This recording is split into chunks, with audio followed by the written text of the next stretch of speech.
Welcome to the Outer Realm with Michelle Desrochers and Amelia Pisano.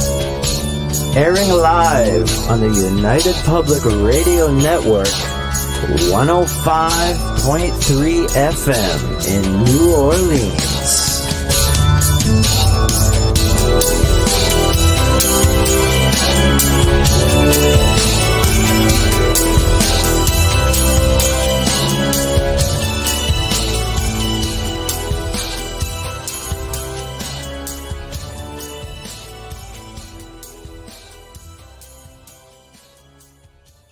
All right, everybody, it's time for you to get out and nominate your favorite podcasts. There's an amazing show I want you to consider for the People's Choice Podcast Awards. The Outer Realm in the category of Best Female Hosted Podcast. The Outer Realm is a very popular show hosted by Michelle Desrochers and Amelia Pisano, which boasts millions of listeners each week who are well known for and have been complimented on their very laid-back, roundtable style of interviewing. Together, this dynamic duo brings you the best of the best with guests from around the world who are well-versed within their respective fields of ufology, paranormal, esoteric, and other areas of high strangeness, and more. So go to podcastawards.com to nominate The Outer Realm in the category Best Female Hosted Podcast. That's podcastawards.com, and please take a moment and do it now. Good evening, everyone. Welcome to the Outer Realm Wednesday night segment. We are broadcasting live on the United Public Radio Network, UFO Paranormal Radio Network, 105.3 and 107.7 FM from the beautiful city of New Orleans. We are fully sponsored by the amazing people over at Folgers Coffee. And thank you, Folgers. We could not do it without you. Big thank you to Dr. Snick, aka Justin Snicker, the sonic surgeon, who is responsible for the intro that you just heard. He's an award-winning composer of Halloween horror, sci-fi, and dark wave electronic music, which can be found on any of your favorite streaming platforms. Also, big thank you to Steve McGinnis, the artist behind the banners and logos here at the show. Check him out on Facebook and Instagram. He specializes in the horror genre and does phenomenal commission pieces. So go check him out. Tonight, guys, let me just back up a little bit. Outer Realm, of course, has been nominated for a third year in a row for the People's Choice Podcast Awards. You would have heard that at the beginning of the show. So we are under the category of Best Female Hosts. Just saying. So, go check us out. It'll be voting time. We should be opening up fairly soon. So you're going to be hearing a lot of promo coming up with that, including ours. So be patient with us as we go through the show and get all this promo out there. So tonight, we welcome the return of our dear friend, Wayne Mallows. He is the author of the Vampyre Tales, and he did speak about that on not just our show, but also on Fika with Vicky, which was probably about a month ago now. So she's another host on the network, and I believe she airs at 1 o'clock Eastern on Thursdays. It was a phenomenal interview. But tonight, we're going to be talking about the paranormal. He's a paranormal experiencer and TV presenter, also former owner of a haunted manor house, and has had a lot of really amazing experiences. So that is what you guys get to expect tonight. And I already see all kinds of comments chiming in. And while we are on the comments, please remember, we're sort of like this superhighway that comes in from like 7 different lanes because Roku doesn't have a chat room. So we're down to 7. Not like we're ignoring everybody, but it's coming down to like 1 lane, and we see it all on the chat board. We will try to get to comments and questions and so on, but you'll have to be a little bit patient with us if you don't mind. So, Bubbles, how's it going? Hi, I'm good. How are you? It's good. This is good. It's been one of those days. Yeah. So, Yeah. right. You don't need me to tell you. You don't need me to tell you, right? Yeah. So, but I think Wayne is having a bit of problems with his port. So I'm going. Well, we can say hi to everybody in chat. Yeah, well, yeah, we can go in. Well, we have a question for Wayne. So I know. I can't wait. So, Yeah, we will get to everybody. So, Yeah. Uh, Zach, man, that's a yeah. dad joke if I ever heard one. Zach, I What? love it. He said, "I just got in from PA and my arms are killing me." That's what's his name? Oh my god. Zach, man. The guy I don't from remember the movie. Yeah, yeah, you know what I'm talking about, right? The I comedian. know. I can't I remember his do. name. I do. Yeah. That That's was an old school, and I love it. Hi, talk about everybody. vampires. Well, we could talk about vampires. We can include just about anything, really. Yeah. So absolutely. So we're Yeah. going to bring Wayne on, and let's just see where he's at with it. No sound. Sorry, it's just me. Okay, 1 second. Yeah. I'm looking really short next to Unmute. Michelle because I'm really far. Okay. I'm waiting for my new glasses. Yay! Unmute. Unmute. Your mic's not connected, so I can't unmute you. You try and unmute. There we go. Yeah, Better. muted. Yay! Can How's you the hear us? feedback? It's good. No feedback? No. Nope. Okay, good. Because I can't, when I plug the headsets into the port, it's just like bad. That's not I got to good. tell you, he sounds better than you do. He sounds I want better to than steal I that. You do. might want to steal that headset. There's no headset. Wow. Oh. There is no headset. I know. Yeah. Okay, my mic is closer. Is this a little better? There we go. Or maybe No, there's there's a hollowness in your sound. His sound, I guess it's the room that he's in too. Oh, is- yeah. Well, I'm in like this hobble of an office, and I'm still waiting to work on my lighting. And he's in his grander room, even though we're Yeah, still, yeah. unpacking. So we're just sort of like limited. It's got So Wayne has the good lighting. I know. Quiet room. I know. I'm just Yeah, like we're just Sitting gonna in the like. sun here. It's great. I know that's well, it's a vampire thing. Maybe I don't know, but it's funny because we have people who want, who are asking author questions, and we've got, people who want to talk about vampire stuff, and we're sitting here thinking, okay, it's like a paranormal chat. So, you know what? Why don't we give you a little bit of time? See, paranormal discussion kind of says that at the bottom. So, anyway, and there's Wayne's website. You guys can go read the chapter of the first chapter of all your books. Is that right? Yeah, that's right. Oh my First God, get the chapter of every books, book get the is on there. books. You can read it and see if you dig it. Yes. I like And if that. you don't, we don't know you because those I know. books are really good. I know. Hello, Okay. hello. So Yeah. why don't we just like have a quick recap from your last show? So let's talk a little bit about the Vampire Tales and your research and stuff like that. But then we're gonna kind of get into the Manor House, and we're gonna just sort of get into paranormal talk. How about that? Where do you want to start? That sounds fine. I mean, Okay. when you say talk about the Vampire Tales, like there's 4 books. I'm working on 5 right now, and it's vast. So if there's like something in specific you want to know about, then let me know. Otherwise, we can fill 5 shows with me just blathering on about vampires and research. Yeah. And when were you going to tell me about 5? I did tell you about 5 the last show. Okay. You sure Really? did, I yeah. don't remember what Yeah. I ate for breakfast. Neither do I, so I don't hold it against you. Right? No, we have the same memory disability. Wayne and I both have horrible memories, but yeah. Book I'm gonna write 5. that down. Book 5. I'm probably about 13,000 words into it, and it's a companion book to book number 3, which is Unnatural Selection. I haven't got there yet. Yeah. Oh, I know. I have to. Yeah, I know. I haven't picked up a book since my daughter, like everything. But anyways, that's a different story.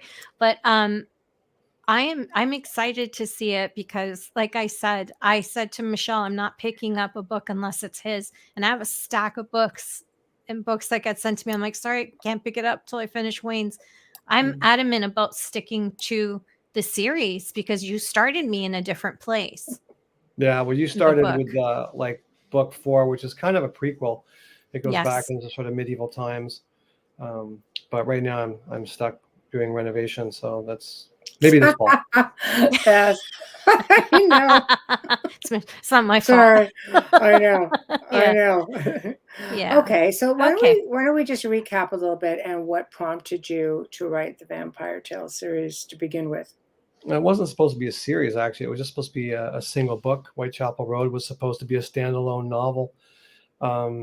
What had happened was I was asked to create a believable character, a believable vampire character for an event, like a Halloween event. And so I did. And it was it was tricky because that character had to interact with the different crowds and different people. So I had to be very thorough about creating a history backstory for this individual. I spent months on everything from the guy's name to birth dates to you name it, everything, so that when somebody comes up to you and goes, so you're a vampire. Wow, cool. How old are you? What's your name? What's your mother's name? All that stuff. I had it all. It's all there. Boom, boom, boom, boom, boom, right on the top of my head. So after the event was done, I'd written all this stuff down and I looked it over and I was like, geez, I should just write a book. It's all there. I just have to stitch it together. And so Whitechapel Road was born. And when I finished it, I wasn't even finished it. And I wrote the ending to book 2, which was Mary, Mary, Quite Contrary. I love the title. Yeah, it's very. That one got an award. That one Really got an solid, award too. actually. Yeah, I love the title. And that I wrote the ending to that, and then I built the whole story up to the ending because the ending's cataclysmic. By the time I was into like book 3, I wanted to rewrite book 1 because it was never supposed to be a series. There was a lot of little holes I wanted to fill, and now book 1 is proper. It's dated right. Everything flows and leads into the other stories properly. Mm-hmm. Right. And Cool. well, book 4 is my favorite. Yes, I know. I put your name in the front of it. It's really That's right. it's really hard to put down that book. I'm glad that you started me on 4. I'm not gonna lie, because I'm that person that wants to know everything before I get into something. So it was nice meeting all the characters. And I've said this before, you've done this so well. The way that you prepped and the way you wrote.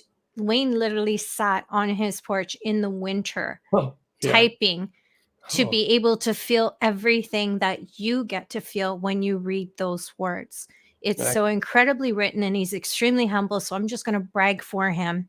Right. It captures you and takes you back to a time. And I guarantee you will find yourself in, if not one character, maybe more than that. And you find yourself captured into an adventure, a romance, and history all at once. It's so beautifully written. I felt the chills in No, the air that's reading good, that snow scene. You did a really good job.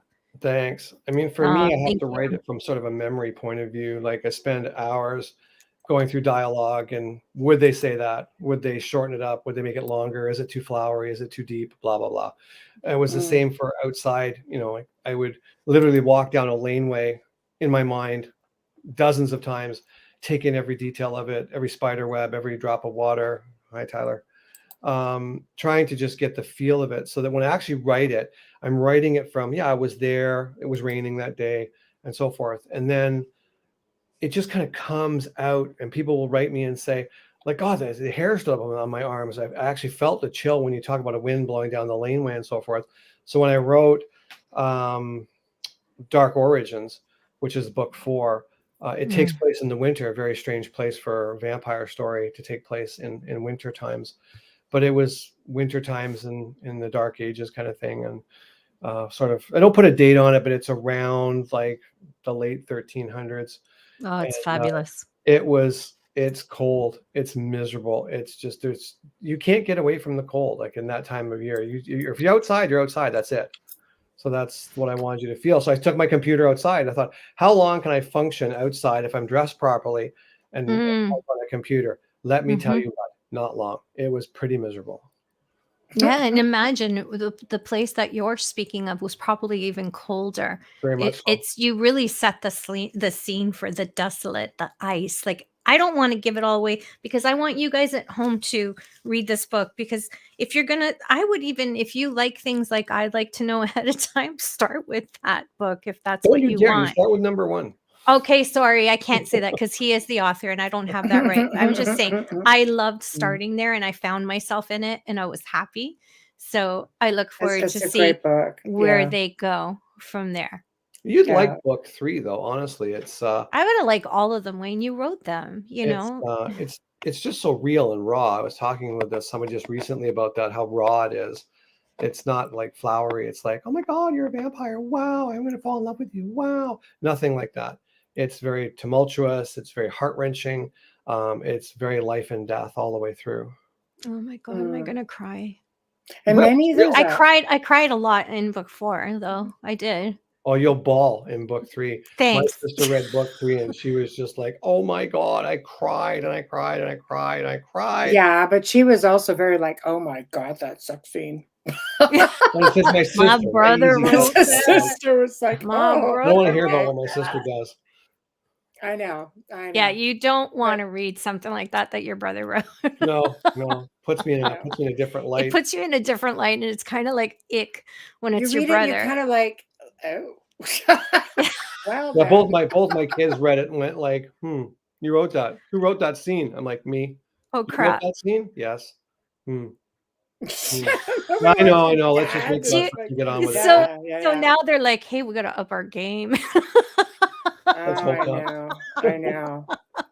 It's a beautiful thing, man. It's a beautiful thing. Look at that. We didn't even have our background. That's Oh better. I feel gosh, that's better. why it was I so knew something dark was missing. looking. I know. Hey, That's speaking of why. backgrounds, I was So- looking at the promotional picture you put up. Who's that guy with the really long black hair who looks young? I took the picture that I was given. Okay. I didn't know who that guy was. I know who those he days, is. This is the me. Yeah, I met him that way, so I know who he is. Great, But I like you the way you great. are too. I Old. love it. Men look great with gray hair. It's you guys really it really sucks how you guys can get older, look better, feel better, not go through menopause and all that other crap. It's wonderful. Yeah, we go Do you through wanna tell menopause Chris every where to day. get your books, Wayne? Menopause, think. Oh yes, Chris. Fail. Chris. Go tell how to get your You got to get them through me. It's a bit tricky because I was having stuff stolen. Even in the printed format, people steal your stuff. So they Yeah. were ordering stuff and I wasn't getting paid for it. So if you contact me through email or on my website, I can work out how much it costs to ship a book out. I do everything myself. It's self-published. It's self-printed. All the paper, ink, everything's from Canada. And But the books are real quality. I was just going to say they're Yeah. very high quality. We're I very, don't ship very anything out. I don't get it printed overseas, and it's beautiful. a heavy quality paperback for sure.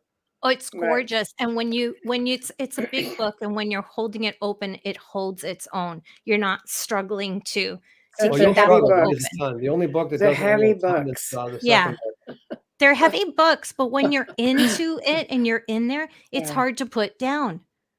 I only laugh because I hit Wayne with one of them one time. Yeah, thank God it was the little one. He startled me If it one was time. book 4, you would have gone far. Oh yeah, it was just instinctive. He startled me with freaking bubble wrap, and I went bam. He said, "Did you seriously hit me with my own book?" I was like, "I think I did." It's amazing the work we do and how easily we are startled. Let me just tell you. Yeah, We thank are you for that, very Mr. easily Bubble Wrap. startled. Yeah, it's a beautiful Bubble thing. wrap is fun. I love bubbles. Don't play with bubble wrap when you're around Michelle, just saying. It's not just normal bubble wrap, but these freaking things about tubes. About Oh, this the ones big from and, Amazon. oh yeah, They it's go just a bam, and I'm Yeah. just like boom. It's like a book flew off the shelf kind of thing. That Yeah. kind of boom. It was just a little book. It was just a So, smaller book. I have a question for you because I haven't seen you or spoken to you in a while, and other than text, and I wanted to ask you, my friend and my brother, how are you feeling since you moved? Where, to the new house? Yeah, like leaving the manor. What did that feel like for you? Fantastic. I wish I was gone for good. I'm happy for you. My God, I still got to go back and finish bits and pieces, but other than that, yeah, I'm happy to be out of there. Okay, I'm I happy never for felt you. like I owned the house. The house owned me. I felt like I was It's like true. a custodian, honestly. I know, but I know how much you loved it and how, you know what I mean? Like you cherished it and you took care of it. And I always felt like, wow, it's going to be hard for him when he leaves. No. I'm happy for you. Yeah. That means I it don't was the even right have any- time. And we're going to have a party. I don't even have any pictures handy on the computer. I No. should have thought to get a bunch of pictures handy and just bring them up because we could have shared them with you now that we're not living there. And it Because changed inside when we were too, living there, so. people kept showing up at the door, and it was just really weird. Anyway, Oh, it was just. I kept showing up at the door. I know. It was loud. I kept showing up. Oh no, it's true. Bus tours and everything. We're looking outside. What the hell is that? Wayne a makes bus? the best muffins and Yeah, it was a shortbread bus. It cookies. was- And I Yeah. was sitting out on the veranda editing one day, and this bus pulls up, and I live in Niagara Falls. It's not uncommon to see a bus pull up and stop for a few minutes and get their Yeah. bearings or whatever, then take off. And the door opens up, and 30 or so people file out and stand Oh in front of the my house and start Lord. taking pictures. I'm like, what are you doing? Hello. And Oh, where you're did you on a come bus from? tour. I No, know. I'm not on a bus tour. You can take your bus and go. Like They I haven't thought been it was a on the many bus museum. tour. Wow. Yeah, it I don't happens. know what it was, but it That's was unnerving. scary. That's really People showing scary. up on the veranda.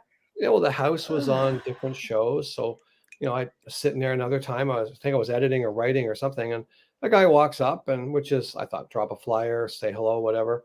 And he's like, "Hi, good morning." I'm like, "Hey, how are you? Good." He just walks in my front door. I'm like, "Where you going? Hello."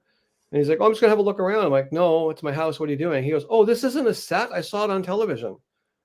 No, No. oh, it's You know not a what? set. They don't realize that those houses that you film in and you're the whatever, like the person commenting on the cases are people's homes. Mhm. They're Yeah, not Just sets. message me, Yeah, they Alex. don't realize that. yeah. You can message me, Alex. I was just letting Amelia finish. Mhm. Just email me. Yeah. Yeah, And no, start you at should book start with book 1. 1, yeah. Start at book 1. There was a reason why I started at book 4, and when you get there, I'll tell you when you're done. No, you can tell him now. The other book wasn't finished yet. I had to rewrite it. No, that's not what I was even I would thinking of. not let you I I would don't not let you have the first book. want to give the storyline away. That's not what I wasn't even thinking about that. I still have the other one. See, I have Melissa's both. been to the house, so she knows. Yes, yes, Melissa, the house Yes. is a In beauty, not fact, surprised. Melissa's Melissa one was of the there last early people days. who got to visit at the house. So she saw the renos. Yeah. She saw everything, I'm yeah. so glad I Michelle, she was didn't. there in the early days, right? She came with the first Early investigation with the days, team, right? Yeah. and Yeah. she was one of her and Audie were our 2 last guests in.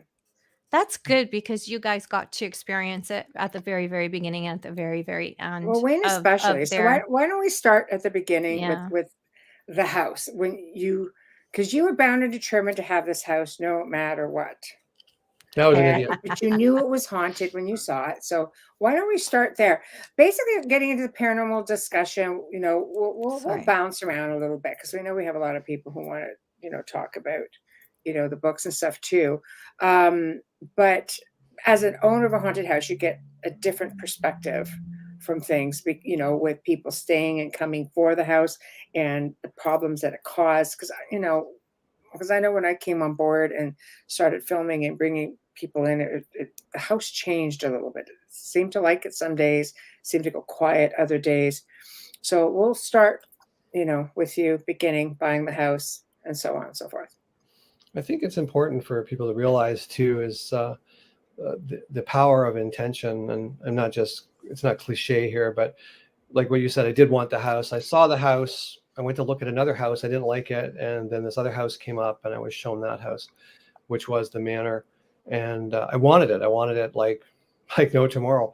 And I basically put that house everywhere. Like I had it on my computer screen, on my phone. I had it on my calendars. Everywhere I went, at work and at home, there was that picture of the house. And I never called it the house I'm going to get. I just referred to it as my house. And that was all. Mhm. So and within a year and a half, that house was actually mine. So it was pretty trippy. Yes, I knew Yeah. it was haunted. I picked up on an elderly woman who was at the house before I even went in. It was almost like she was outside. And if anybody has ever been into an old dusty attic in the summertime, there's that dusty smell of dried wood that I can only just call it attic smell. And that's Mhm. what I could smell every time this person would come around. And she was extremely sad, and I was very curious about her. But anyway, long story short, I did end up getting the house, and I walked through the front door just like it was my house, and I never was like, wow, I wasn't even amazed by it really. Mhm. Yeah, There it that's is, after I did guys. the paint job. Tamara said maybe the house picked you, which we've said that Got all this along. online. Quite Yeah. possible. Yeah, there it is. Yeah. When I bought that house, if you can imagine, like all the red trim that you see on that house Sorry. was white, and the bricks were actually painted blue, like a recycle bin blue. Like It was Smurf Oh, blue. good terrible. Lord. It Like looked, Facebook blue. yeah, it Oh, looked Yeah. like the Smurfs met the Addams Family. It was brutal, just yeah, brutal. it So all was that had to bad. go. It was So bad. that was the start of the horrible It journey. was so not of the period. It was so wrong in so Yeah. many ways and disrespectful to the home, I think. It was brutal. Okay. It Yeah. looked like Let's something put you'd up see at another Disney, but it picture. wasn't cool. That's terrible. Yeah. Okay, Even the let's Haunted see. Mansion of Disney is cooler looking than blue Oh yeah, and white. it was all blue. It was blue and white and trimmed Yeah, in that's yellow. too. It was Oh, horrible. good That's horrible. Lord. I couldn't imagine this beauty painted like that. Oh, it was horrible. That is And, really like up sad. on the tower, there was they didn't have the right shingles, so they just did it in white aluminum siding. So instead of I having shingles on your roof was shingled with aluminum siding, like white siding. love that house. Tamara, no, that was a tricky part. We approached a few people about doing it, and we were stopped by the historical society, and for good reason. I've butted heads with them plenty of times, but this time they actually had grounds. The brick at that time period was so soft, and so was the mortar. If we'd sandblasted that, we would have just gouged it all out. Even water blasting wasn't a possibility. No. So what we did was we repaired everything that was painted, and the first coats of paint on that were actually tan. It wasn't whitewashed. So we repaired all that. We had a company come in, and they literally painted the whole house a dark gray, everything, and then they painted the bricks one at a time. Yeah, they had to neutralize everything, Yeah. right? So Yeah. everything was neutralized, and then Yeah. it was painted red brick. Then we went over it with dry brush black, dry brush orange, and then we clear coated it with a soot color to give it the aged look. That's what you see there today. Gorgeous. 54,000 bricks, folks. It's stunning in the winter as much as it is in the summer. Oh, It's I just so got the beautiful in the album up. winter. Did you find a winter Okay. photo? Well, right now I found the house album, and this is from when we both lived there and when we were filming there. I'm going to see if I can bring it up. Hold on. I will show a few pictures. I don't think I could show them all. So 1 minute here. Oh, there's so many nice pictures. Oh, it was so stunning honestly. inside too. I think Okay. for like the first paranormal experience, like full on, I had was very subtle. Way back when a psychic person I was talking to told me that there's something in the house that's a treasure, but she said it could be a little boy's toy truck lost in the basement. It's a treasure to him, so it may not be a financial thing. And the first month I was there, I was painting. I was up on a ladder. I was 14 or 15 feet up, and I was just kind of painting and daydreaming about what was going on. And a voice came to me inside. I said to myself, I wonder what that treasure was. And literally in my right ear, a voice, like was sort of English Irish voice, said, "The house is the treasure." And it was so realistic. Oh, I And love actually that. turned to my right to see who had spoken to me, Yeah, and I love realized that the how high house up is I the was. And like treasure. that could not have any way Oh, been I'll leave it like anything this. but a spectral being. This is You- just, some of the That's a pictures. beautiful thing to say. The house is the treasure. The house is the treasure. I love that. I love that. I'm Yeah, gonna it's hard to head see down. them. They're all just tiny little things on our screen. Oh, are Yeah. they really? Yeah, because Oh, you they're forget small. you have this big screen in front of you. The rest of us have laptops and Yeah, cell it phones. is. It is really difficult, but I can't. Every time I try to open one, it's a little bit of a pain to get back. But let me Yeah. just try to select some of the pictures. Like this was part of our medieval room, and this, of course, is where. I love that. Oh, look, see here. Is this an arrow? No, it isn't. Oh, where is it? No, I thought we had an arrow. Okay. iPhone here. So Tamara's got thumbnails, literally. On her I know. phone if she's I looking know. at- Sorry, Yeah, it's guys. hard. Sorry, It's hard. guys. It's okay. I can see it now. Like when you pull out one at a time. Oh man, I do miss the house. Yeah, I mean, I there do. was a lot of That I picture haven't right been there. there in Stop. 3 years. Like, I was going to well, say 2 stop years. for a minute. For Mhm. people that are looking at that picture, what you don't realize is the original house, that's the end of the house where that fireplace is and those bookshelves are, that's the back of the house. And that was the kitchen. Mm, So that where the fireplace was actually where the old wood stove was. And when we gutted that room to protect it all, we found all the original piping, all the pulleys and chains in the basement that used to run the coal-fired furnace and everything. So then the kitchen moved to the back of the house. mhm. Okay, so some of these, you see, I'm going to try to make my way to the staircase. Make him away. Make him away. Anyway, I know. Do you have a photo with all the mirrors? Yes. Okay. Yeah. A photo with all the mirrors. Mm. Well, this was up in the tower. Yeah, That's it's that's stunning. the tea room in the tower. Mm-hmm. Yeah. That was angled. Blah blah blah. There you go. This is Yeah. the front staircase as we come in. My God, I'm gonna cry. There we go. I'm gonna cry. Oh, I crap. know. All I those miss mirrors, it. though. I know. So, there's just a lot. It was I'm choking up here. Oh my there we God. go. This is from the upstairs angle Yeah, it's looking looking down down. the stairs from the front bedroom. Yeah. So, there's again, there's a lot of um Oh, Melissa's asking what year was the house built in again? What was it? 1872. 1872. mhm. Yeah. And then it was modified in 1887. And then when we were doing that room where the fireplace was, Oh, we hi, Samantha. pulled the ceiling down and a magazine came out of the ceiling, and it was from 1887, and it was a fashion magazine of all the upcoming fashions for 1888, which I loved because that was the year of Jack the Ripper in London, 1888. So I thought it was such a nice sort of thing to find within the house. Yeah, especially you have that, and then Whitechapel Road, and everything just becomes It just synchronicity. becomes more real. Yeah, Yeah, we found absolutely. newspapers and stuff in there. That's We you did always find do, things. right? With those Yeah. old homes. Yeah, we found Yeah. the servant Service stairs. What's really cool is that those servant stairs, or the second set of servant stairs that were in there, they put them in when bathrooms became a thing, and they put the original bathroom where the original servant stairs would have been. So they took those out, put a straight set of stairs up, and put a bathroom where those old stairs used to be. But that was all boxed in. I didn't know it was even there. Mm-hmm. Hey, we have a question. Amelia, can you get this Knights, yes. as we Hello, go along? Knights. My aunt has a house that is haunted, but only when people who are not related to her. They never show up when it's just family. Do you have any idea why? Oh, I think You ran into he can this answer too. this. Yeah.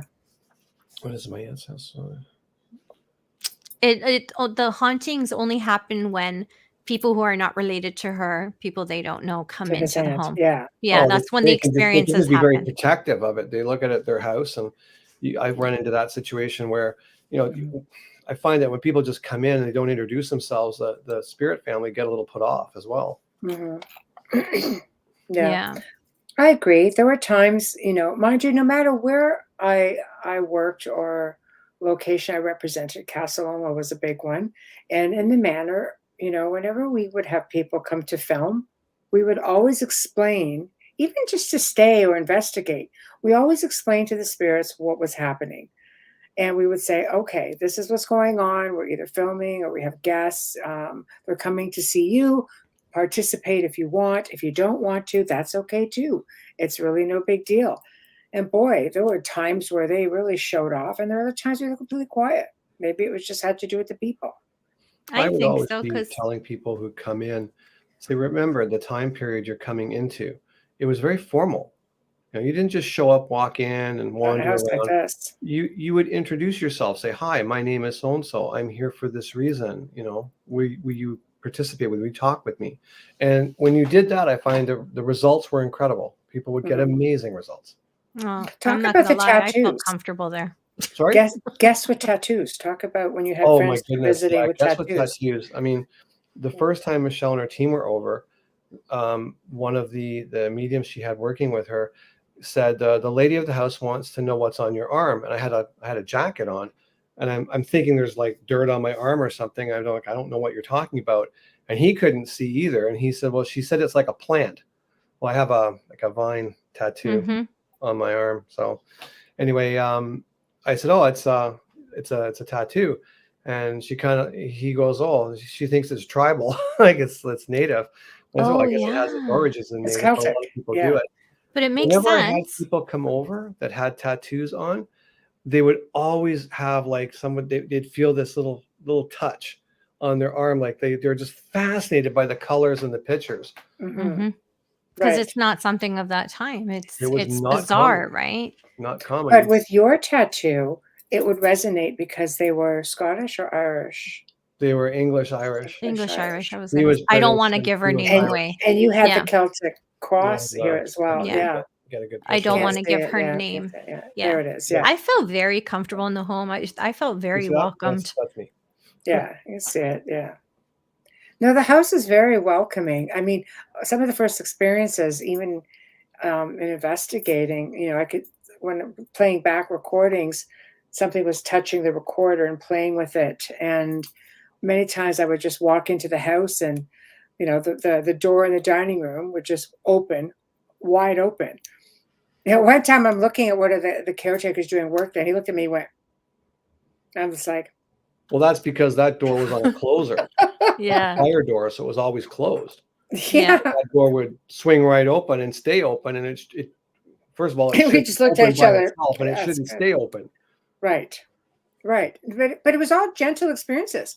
Or, we would give voices. There's times I would just come home and I would hear, well, hello. And I'm like, Wayne.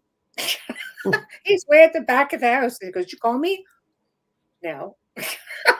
Yeah. That's funny. I Lots think of- one of the trippiest ones with voices. We always said that we don't see a lot in the house, but the house will give up its voice over and over and over again, and it never fails. Mhm. And I remember I had a thievery happen there early days, and I had a bunch of tools ripped off, and they were clever about it too, but they really went to a lot of trouble to get those tools, and it was upsetting, but oh well. And a couple of 3 weeks later, I guess, I was getting ready for bed, and we have a smoke alarm system that's hardwired to the panel, and lights and all kinds of stuff that go off because it was a bed and breakfast for a while. Mhm. And I just got sort of into bed. My son was living with me at the time. He was up on the second floor, and the fire alarm goes off. I mean, full blown, like lights come on, and it's like, your heart lots stops. of lights. You can It's see that intense, freaking man. It sucker from lights up space. everything. Yeah. Yeah. So I get up and I walk out, and he looks down from the second floor and he goes, "Is it serious?" I'm like, "I don't know yet. I've got to just check all the alarms. Just take a walk around the second floor, check all the rooms." So I walked the first floor and I went down to the basement, and nothing. I couldn't. The alarm shut off, and I'm like, "Okay, well, must have come in from outside. Maybe one of the windows are open. I don't really know." So I yell up to him. I'm like, "Okay, I think it's okay. I think we're good." So I get in the bedroom, close the door, boom, away it goes again. So I said to my son, I said, "Check the house. I'm going to walk around outside and just have a look," right? So he's walking through the house. I'm walking around the house, and I come in through the front door, and I hear him say, "Hey, Dad," just like that. And I said, "Yeah, did you find something?" And it didn't clue into me right away, and he didn't answer. So I'm walking through the house towards the kitchen, and I'm like, "What did you find? What did you find?" And he comes in from the back room, and he goes, "What do you want?" And I said, "Well, I'm answering you. You called me." He said, "I never called you. I'm just answering you. You called me." And I said, I never called you." And he goes, "Yeah, you said, 'Hey, Steven.'" And I'm just like, "I never call you Steven. I call you Steve." And then it twigged. He goes, I go to myself, he never, ever calls me Dad. He would always call, "Hey, yo." Hey, yo. Right? Even on my birthday card, it'd be the "Happy birthday, yo." Yo. Right? That's just him. It Yeah. became a That's, funny it's little true. thing. He still Yeah. does it. Yeah. And I realized at that point, the spirits were probably trying to get our attention back and forth to communicate.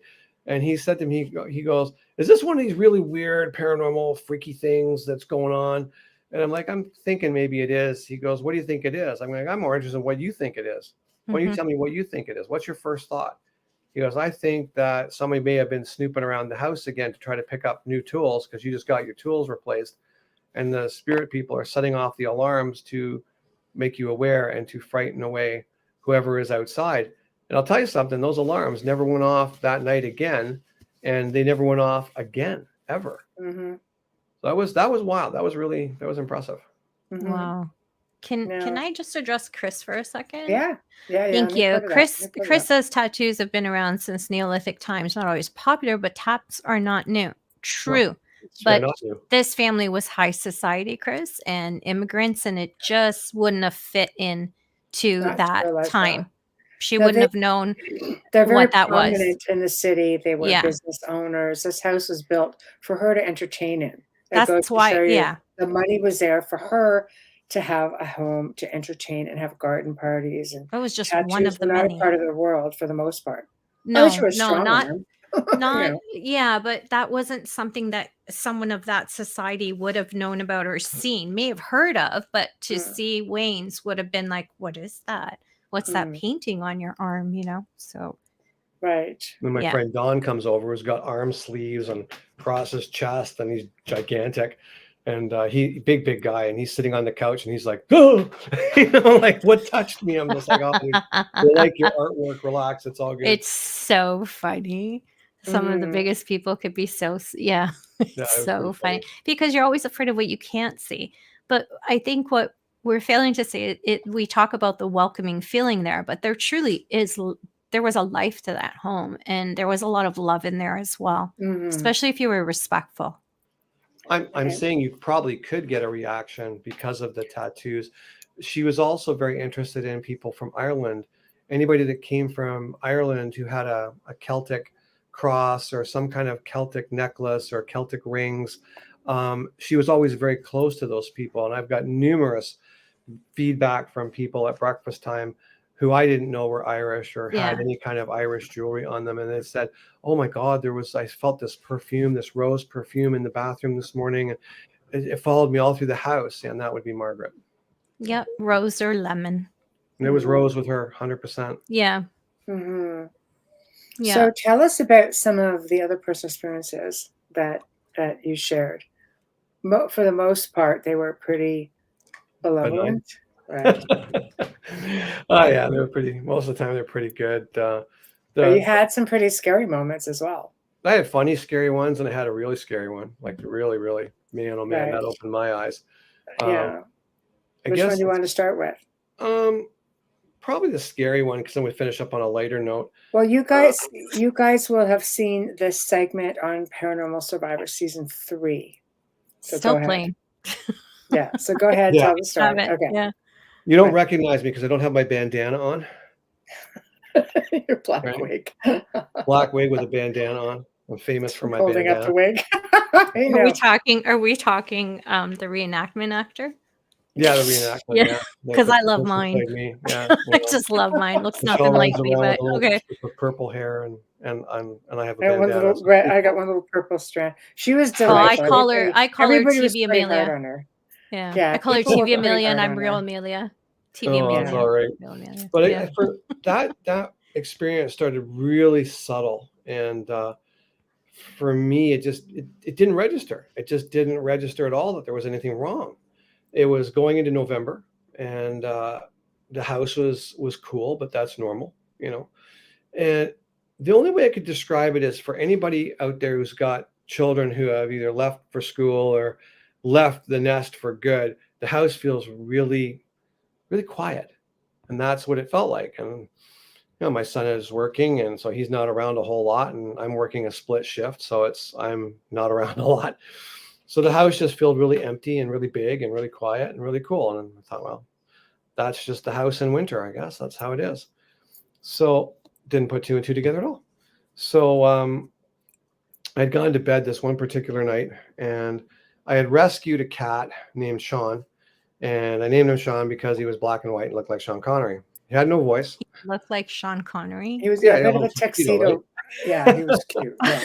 I called him Sean. So, and he was just full of life, but he had no voice, and he'd just go, Aww. That's all. No sound. Aww. So I woke up this one middle of the night, and you know, it was funny because I used to watch these paranormal shows. They'd be like in a dark basement. They'd be like, yeah, you know, it was no lights, and I saw this dark shadow in a dark room, and I'm like, I call false on that, because how can you see dark within dark? Well, I had that corrected pretty hard and fast that morning. So it was probably 3-ish, 3:30, somewhere in that range. And I woke up to an odd sound, and I didn't know what it was. And I'm laying there trying to figure out what it is, because I don't spook easy. I really don't. You can make me jump, but I don't spook easy. So I'm laying there trying to think what it is, and I realize it's my cat. and he's on the bed, and he's meowing and like hissing and screaming with no voice. I'm like, wow, that's crazy. How's a cat doing that? Right? He's freaked out. And I realized at that point I can't move. So my mind is like, oh, I've got. So it's like sleep paralysis. I got like, that's exactly what went through my mind. Right. I got sleep paralysis. The cat woke me up too sudden, and now my body's not responding. Right. So I'm like, okay, give it a second. It'll pass. It'll pass. It'll pass. Yeah. What is he looking at anyway? You know, so I looking. He's on my right side, and he's looking across my chest. So I kind of look over to what he's looking at, and sure enough, isn't there like this gigantic black shadow standing in the corner of my otherwise black room? And I'm just like, oh. Now the manor's got 10-foot ceilings on the first floor, and this thing filled that entire corner from bottom to top. So now I'm just like, wow, I've got to get up and deal with this. And I still couldn't move. And that's when I realized I also can't take a breath. So I am quickly running out of air and getting a little bit of a panic going. So I finally was able to sort of push through it, and using expletives I can't use here, cursed it off, and I was able to sit up and catch my breath. So I got out of bed and opened the bedroom door, and the cat's like, gone, you know, out the door and down the hallway to the kitchen. And I walked down to the kitchen and tried to calm him down. And he's like looking between my legs and looking behind me and trying to look around me. He's just baring his teeth and hissing, and he's like backs up. So I'm like, okay, so go in and try to deal with this. As you know, Michelle's always said, don't challenge it, but don't get pushed around. So I'm like, all right. Finding that balance in that moment is scary. You know, so here I go. So I go back in there, and the room is normal. It's cool, but it's like not from the movies. You don't see your breath. There's nothing like that. There's no weird smells. You know, so I walk in, I'm just sort of going like, this is my space. Whatever you are, you're not welcome. I didn't invite you. Get out, you know, and so forth. And I'm walking around, and so my bed has like a big canopy on it and a top that goes up almost to the roof, right? So I walk around the bed, and on the ceiling in the corners are crown molding. They're pretty substantial crown molding. As I walk around the corner of the bed, like something catches my eye. So I look up at the crown molding, and for a split second, it looked like one of those gigantic moths that you see sometimes in Niagara. I can't remember the name of them, but they're fairly big. And it was just like, it kind of did that, right? And I'm like, oh. So I looked up, and maybe that's what I saw. And as I focused on it, if you can picture the size of a grapefruit, you know, there were actually two of those, and they were like orange, and they had like the little black slits in them, and then they blinked really slowly at me, and I was like, oh, you know, and then the fear went through me, because now it's just like, I can see eyes that are looking back at me, and I am like wide awake. I am not sleepwalking. I am like wide awake. The cat's flipping, and I looked at that, and the shudder went through, and I was like, "Get out!" I just screamed at the top of my lungs, you know, and it was like, boop, gone, right? And that was that. And I grabbed the cat. I grabbed my phone, and I sat in the parlor, plopped him on my legs. He was shaking. Oh yeah. And, so I grabbed my phone, and Michelle's always said to me, she goes, "If you ever run into a problem at the house, I am on 24/7 for my clients. Just don't worry about waking me up. Just fire a text off. I'll get back to you." So I'm just like, you have to help me because shit's got real, you know, and it's nothing. Funny now. I'm sure it wasn't Nothing. fun. I'm just like, hello, need help. Bad things at the house. Nothing. Screw it. I'm going to call you. Hate to wake you up, but I'm calling you. Hi, you've reached Michelle. Nothing came through. Leave a detailed message, and I'll get back to you as soon as possible. Boop. So yeah, so that was me from probably 4 o'clock in the morning until about 7, and the sun was starting to come up, and then all of a sudden, like I get this text. She goes, "Oh my God! Like I've got like 9 texts from you and 4 phone calls. Are you okay?" Yes, we're okay. But they all came in the morning. Goes, I'm going to check in on you, and I'm going to grab my stuff, and I'm going to head over, which she did. And she showed up, and she had a walkthrough, and whatever it was gone. And but she made sure it wasn't coming back. But that was my first real like in my face nasty thing. Man, not fun. Yeah. I don't recommend it. Oh, I'm grateful I've never experienced that, because I mean I've heard you tell this story, and it gets me every single time. It doesn't get less as you tell it over the years. It still affects me the same way, and I can still see it in you. It's intense. You know, it never happened again? gives me the goosies. Nothing like that's ever happened to me like that. Nothing like See that. how frustrating and But how there have been easily. times where you've worked with me, Mhm. and there have been a couple of occasions where I brought you on, a walkabout to a client's place. Do you remember the one in Toronto? Everything that happened, Yeah. not when we filmed, but the people that we were helping. Oh, I know the one you And, mean. and I was having things going on. You were having things going on. Yeah. Do you remember that? The Yeah, knocks. that was wild. It was That's it was pretty wild. it was a knocker. That's the Yeah. thing that, we went down to this place and checked it out, and she was losing her mind, and understandably so. There was a lot of history in that place, a lot. It was a newer place too, but we think Mm. the newer place was built on top of an older place that may have burned down, because we could always smell fire. But that one night after that first preliminary investigation, I was getting ready for bed, and out in the hallway, I could hear like the on the wall. And I was just kind of like, oh man, you're silly. So I text Michelle and I said, got a visitor. And she's like, who is it? I'm like, knock 3 times. And she's like, okay, I'll check it out. So next thing, it's behind the headboard. And I'm just like, oh boy, here we go. I hate those. So I Yeah. messaged her again. It's in the bedroom now, behind the headboard. I might want to speed it up a notch. So anyway, it was, she messaged me back and she goes, yeah, it was something there and it's gone now. I'm going to send some family members by. How does the place feel now? I'm like, fantastic. Amazing. Mhm. No problems at all. So, Yeah. But But also, a lot of times they come to push their weight around too, right? yeah, well, I just kind of laughed it off because I already had the big Mm. kahuna in there a couple of years earlier. It's got to do better than knock on the door. But one thing you got to Knocking is remember. hard. Sorry? Knocking is scary It because can be. it falls into that whole paranormal stereotype on films, right? So Well, it already especially when gets it's you the there. 3. That's what I mean. Like Yeah. every exorcist, it's always 3 knocks. Mm. And that's Yeah. always said over and over. So that plays on you on top of Mhm. everything else. So I could only imagine. I had it before we went. The same one. And you had it 3 the same knocks. night I did too. Yeah.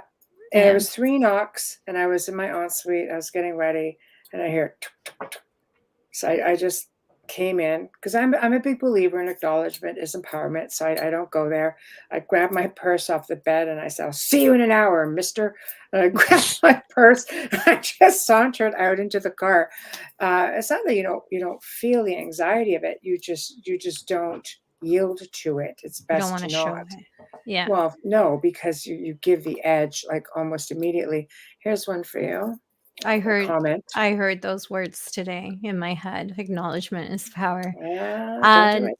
Nope. Knight says, when I was camping in the Appalachia, I heard a voice say, this is my home. You are not welcome. Leave, please. Said, please. Wow. I packed everything and never went back. That's Yeah. smart move, Knights. That's a smart move. I would Yeah. say that's very respectful. I'd say I'd pretty Yeah, much they were do the same respectful. thing. Yeah. Yeah. Yeah. It's very respectful. If It's you very would have respectful. stayed, who knows if Mhm. you would have made it back. Do you remember So, that case smart that we move. went out to film at, Michelle? That one that was out in Mm. Welland, Yep. and we went out to do a short film there, and Yep. nobody sort of keyed us in that there was anything really malevolent there. But Oh no, was- we were. It was. We were told it was very benevolent. It was very. There was nothing wrong there. We were just. There were issues, but not what we expected. I remember it. yeah, that was wild. One fella came down with the symptoms of a heart attack while we were there, and fortunately there was a nurse The practitioner. medium there was a nurse. Yeah. Yeah, there was a thankfully. nurse there that basically got that under control. But what Good. was really, really wild for me is not what happened there, because really, like when I was there, Mm. other than the guy having a heart attack, I didn't feel anything, like Right. absolutely nothing out of the ordinary. Right. And that particular time, I was working a night shift for the phone company, so I was covering a lot of ground at night, a lot of different offices doing repairs and things. And I came out of this one building, and our job when we seal a building off is to make sure the mag locks lock, and then we get the green light on them, and then we're good to go. So I would always close the doors, and then it was kind of like March time, so it was still a bit cold. And I walked to my truck, I got in the truck, I started it, and I looked out the windshield to make sure that I did actually have a green light on that door. And then I saw what looked like the size of a garbage can lid, like two of them, on the ground, like in shadow form, doing like figure eights, kind of circles on the ground. And I thought that was really peculiar looking thing, right? And I looked around and thought maybe there's a bag or something caught on one of the street lights blowing in the wind. And I got out of the truck and I looked up and around and there was nothing. There was absolutely nothing causing these shadows. It was really peculiar. And I was like, I don't really dig that a whole lot. But yeah, well, I'm in the truck. I'm heading out, see you around. So I took off and I got to the next job. And these are big empty buildings full of switches and mechanical stuff. And I would look through the racks of wiring and I could see somebody go by, which is not uncommon. So I just, hello, the usual, nothing. So I get up and I walk down to the card reader to see who has come in the building, because we have cleaning staff, all kinds of stuff. And it only showed me in the building. So I'm like, okay, so then it's just, I'm tired. And it just, the lighting seemed dimmer than normal. The room seemed colder than normal. I was irritated. Every time I drop my pliers or something, I'm just like, God, I'm just so stupid. What the hell's wrong with me tonight? Get my stuff and get all my gear, go to the next place. And it's starting to rain. And like even the cityscape looked dark. It was dark and miserable and crappy out, and I got to my next place and I start to do a few basic repairs. And I dropped my tool from the top of the ladder. And I got down the ladder, I picked it up, I whipped it across the room, which is something I never do. That's something I'm not like. And I was like, that's not cool. That's not me. So I messaged Michelle and I basically, hey, are you still up? And she's like, yeah, what's up? And I said, how are you feeling? And she's like, ornery as usual. And then she That's wrote a back, common actually, I'm a response. little more ornery than usual. And I said, yeah, That's that's not that Michelle. you say that, because so am I. Like, I'm really irritated. Like, I'm just out of sorts right now. And then I told her about the two shadow frisbees moving around in the parking lot. Mm. And I said, I'm just getting a funny feeling that something may have like tagged along. Do you want to just have a look around and maybe check on everybody else? And she did. And everybody else was having exactly the same experiences. I mean, some worse than me. Like people are fighting with each other and people are on the verge of divorce. It was crazy. Oh, wow. So that was one house with one naughty spirit being, let's call it that, that tagged on to, like, I want to say 6 or more of us, all going in different directions, causing havoc. No, for sure. And it happens a lot. Here's a question I would also like to address. Amelia, you want to get it? Yeah, definitely. And Adrian, hi, Adrian, asks, she says, first, entities must be able to listen to plans one makes, but can they read your mind? I can tell you this. Yes, they on both counts. They're always one step ahead of you for the most part. And when I usually, if possible, whenever I would meet with families, I would always ask them to be off-site when they make initial contact with me. And I'll tell you, I worked with a family one time, and the sister got a hold of me. She lived in a neighboring town, and the husband was aware of everything going on. It was his wife who was affected, and the gist of it was she was playing with a pendulum. She had a family member who just passed. She wanted to communicate, and she got more than she bargained for. So when I went in, all of the contact and communication with me was done off-site and away from her.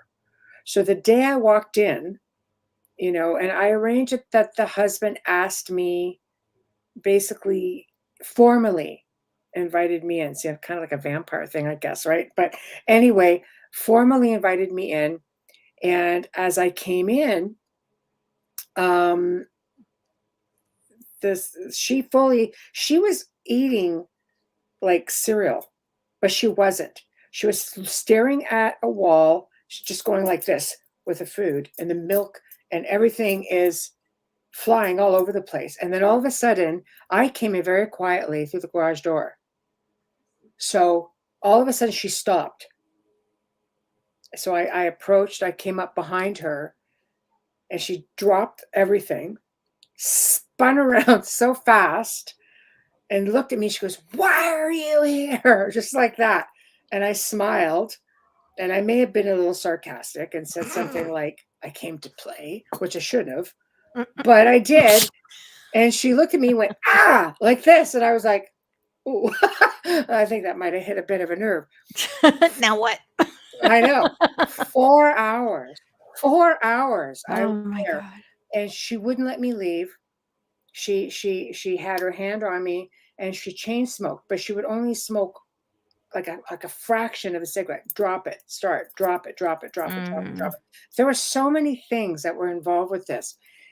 But unfortunately, they are fully aware. And we lucked out that time because if it's the person that has the attachment, it doesn't really make a difference. They know what's going on within the home.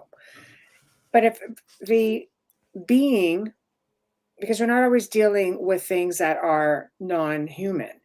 If there's a malevolent spirit in the home and he's in the home, then you can get away with doing a lot of things that, you couldn't with an entity, so to speak. So that was interesting. Scary. Okay. Yeah. Chris says, of course, spirits, good or bad, could read your mind. They are not bound by time or space because they are outside of physical reality. Agreed. And Knights Knight says, when my dad was passing, a shadow man would show up in my bedroom. And when my grandmother was passing, there was a shadow person with a top hat in her hallway. Interesting. That is very interesting. I read that twice because you kind of spooked me. The manor had a lot of shadows too, didn't it, Wayne? Yeah, a fair bit. A fair number of shadow beings moving around the place. But even a white shadow. Tell us about that, because I've never really experienced many of those personally. Had orbs and rods, all kinds of different things. I think the one that sticks out in my mind is, again, with my son, who was with me. And we were just sitting in the parlor chatting one night. And it was late. It was probably 1:30, maybe 2 in the morning. And we were just jamming about stuff. I think we were talking about the books and how I was going to end one of them. And I had this, like, behind me, there's this big colossal mirror that went across the wall behind the couch.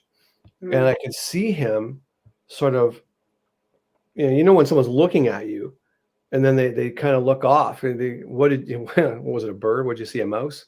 It's like, and he looked off at the mirror for a second and he kind of pulled his head back a bit. And then I watched him kind of do one of those to see what was causing the reflection in the mirror. And later on, he told me he didn't see anything, but he brought his attention back to the mirror and he just did that whole, that startled me so much, as him like doing the big inhale scream kind of thing. And he bolted. And this guy was like 23 at the time. It's not like he's an 8-year-old. And he split and went into the dining room. I'm like, what did you see? Like, what was going on? He's like, listen, he said, when you were talking, he said, a woman, the mirror kind of went like water for a split second, like it rippled. And he goes, then there was a woman standing there, but she should have been over there by the fireplace if the reflections coincided. When I looked over, I didn't see her. And he goes, she had one of those like a little round kind of hat, like a flat black hat with the mesh that came over your face. Like funeral kind of deal. Yeah, and, the funeral hat. Funeral hat, yeah. Yeah. And he goes, when I looked back at her, I could actually see the whites of her eyes and she blinked. And he goes, that's when I flipped, because I realized it's not just a vision that I'm seeing in my head. It's actually happening. It's conscious, yeah. Yeah, and then it sounds like a portal. The Ripley thing happened as he was running out of the room. And that was that. So that was something else altogether different. I mean, the previous owner had a cleaning lady come in, and she said she would go up the stairs and there would be like a woman coming around the corner in a long black dress. I saw that woman. It was gone. Sorry? I saw that woman in your house. So did Melissa, I think. She saw the woman coming down the stairs with a big black funeral hat coming down the stairs. This was up in the main red bedroom, because I was showing a film crew around and I caught her walking in that room, walking from one side to the other. So from the left corner, and she walked towards, let's say, the bathroom. and I could see this gown just flowing. I was like, Yeah. it was like daytime. And I'm like, what? I'm Yeah, pretty it's sure a I little just saw too that. clear. Yeah, Oh, it was really a clear. It little was too just, clear. yeah, Yeah. it was really amazing. Many You know, people said they saw a little girl in the back bedroom, which is interesting because back then that would have been the servants' quarters, that bedroom. ah, Hmm.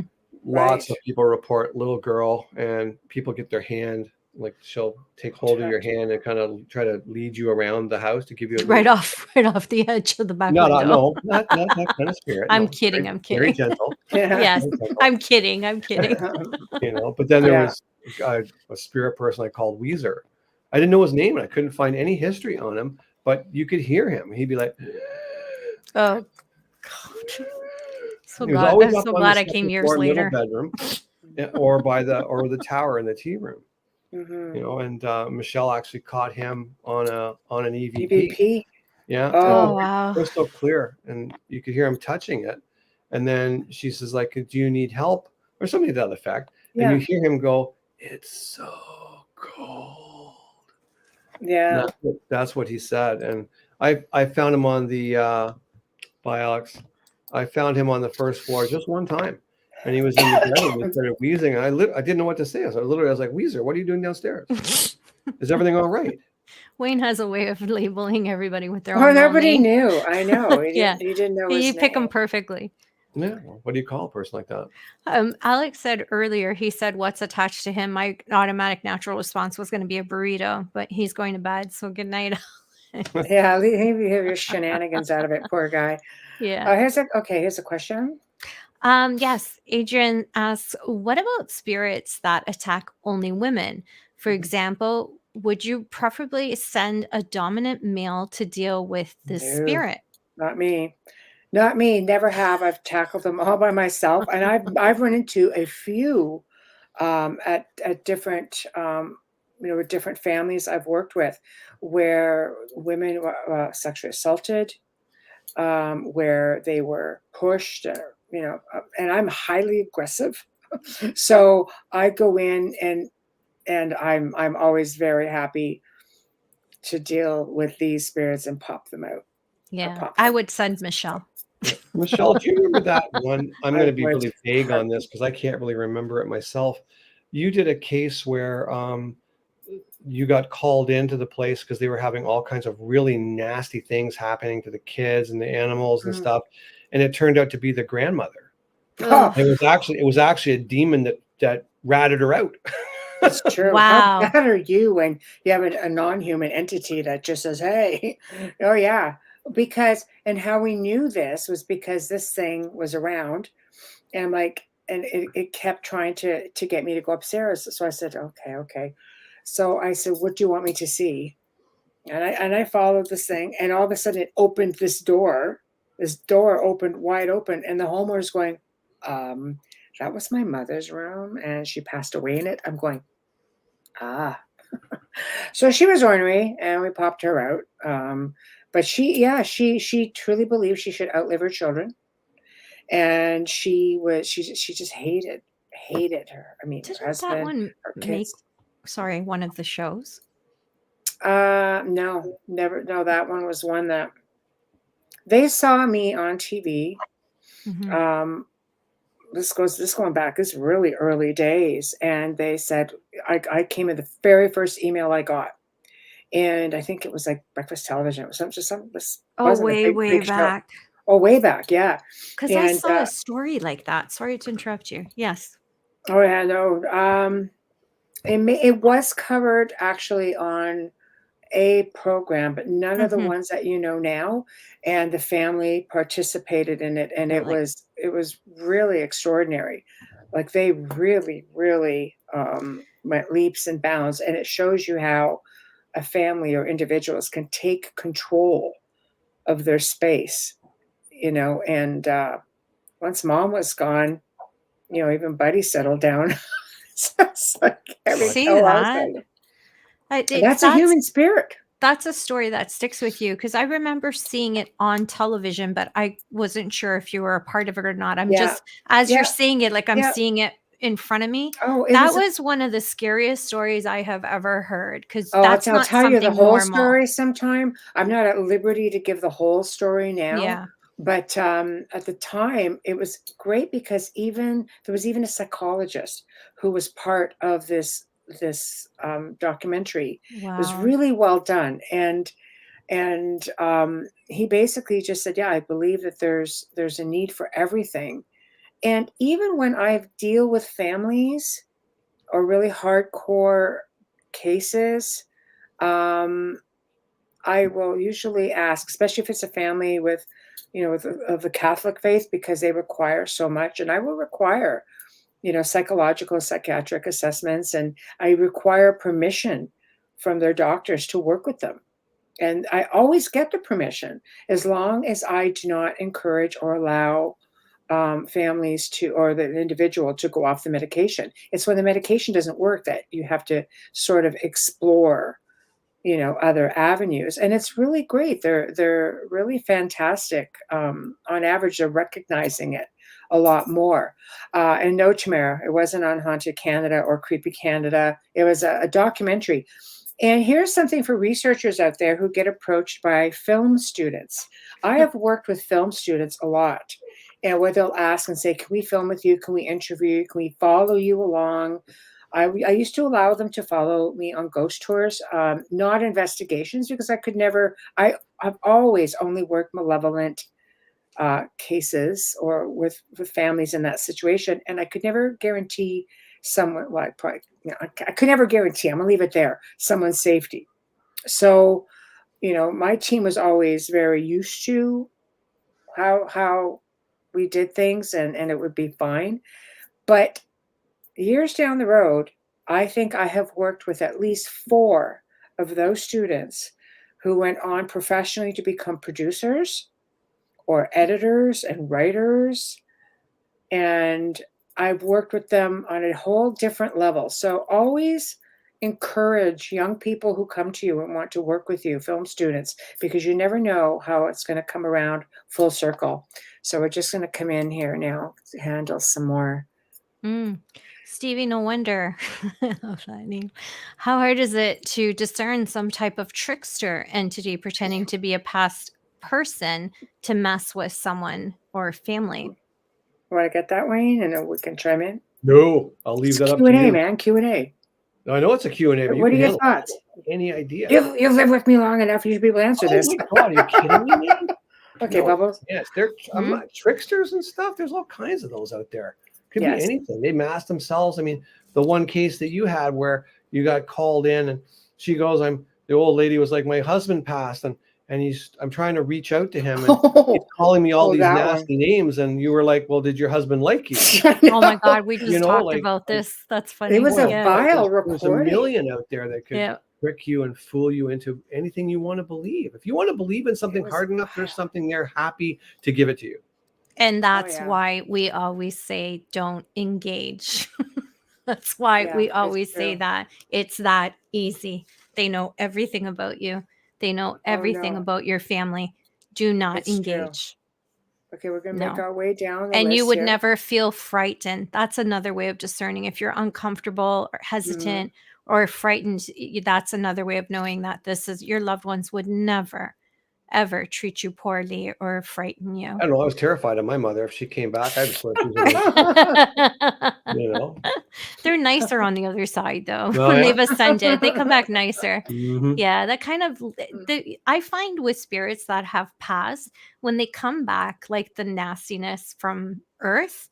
I'm not saying your mom was nasty. I'm saying like if they come back with sarcasm or they were sarcastic. No, I'm not going to engage with that. But if they were sarcastic or something, they may do that just to prove that it's them. It's not necessarily who they are once they've ascended, because that baggage is all left behind. But they may use it to help, prove that it's them through the medium. Eat your Brussels sprouts. I'll clip you. That would be all I do. Okay, hold on. No Marmite and toast. Okay, hold on. Sorry, I'm trying to catch. Yeah, I am making my way. No problem. Yeah, we have quite a few. Yeah, I'm making my way. So I have to go in order. We have 7 chats, and 3 of them are YouTubes, and 4 of them are Facebook. So Okay, hold on. Now, the next one was, okay, yeah, I guess we can do this one. Okay, this is a question. Okay, Knights asks, can Yeah. mirrors allow you to travel to other realms? Or can only spirits use them? I've been told that you can. Just wondering. Well, I don't know. I believe anything in energy form can do many things.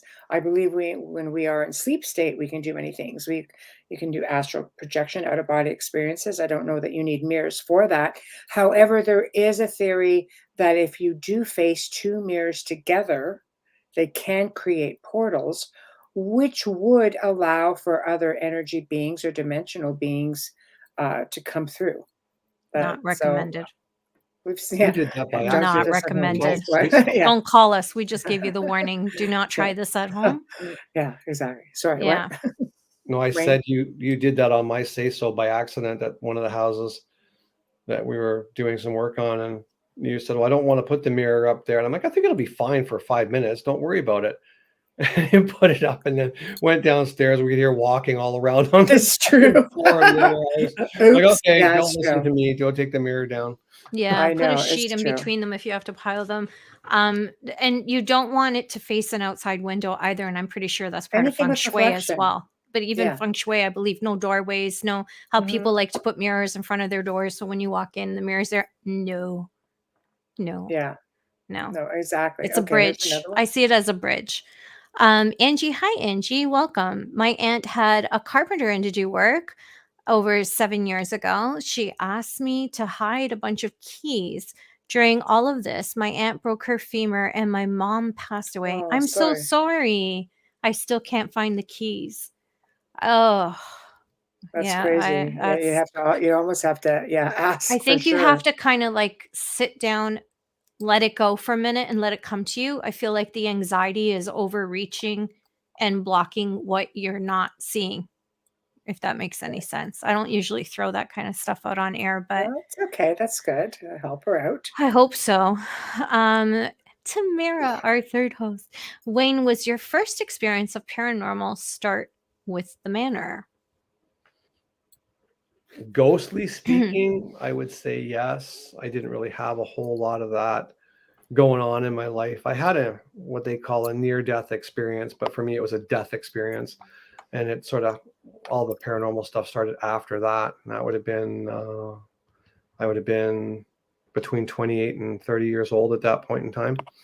Got to do the big ride in the Manic sail ship across the dark water towards the light, and it was pretty spooky. But after that, that's when all that stuff started. I had a really weird experience when I was like 4 years old. I was at my birthday party, and my parents were staunch, hardcore English. My dad was in the Navy, and my mom was in the Army. It was hard. Can I tell you what my upbringing was like? Holy man! But so they decided to have a party for me, and I was like blown away. I remember being with a bunch of kids in the living room, and we're all getting cake, and there's party going on and stuff. And I can remember stopping dead in amongst all these kids and like literally like looking down at my hands and looking down at my body. And in my mind, I'm like, my God, I'm a child. I'm a child. And I passed out. I He woke came up, I was back. covered in puke.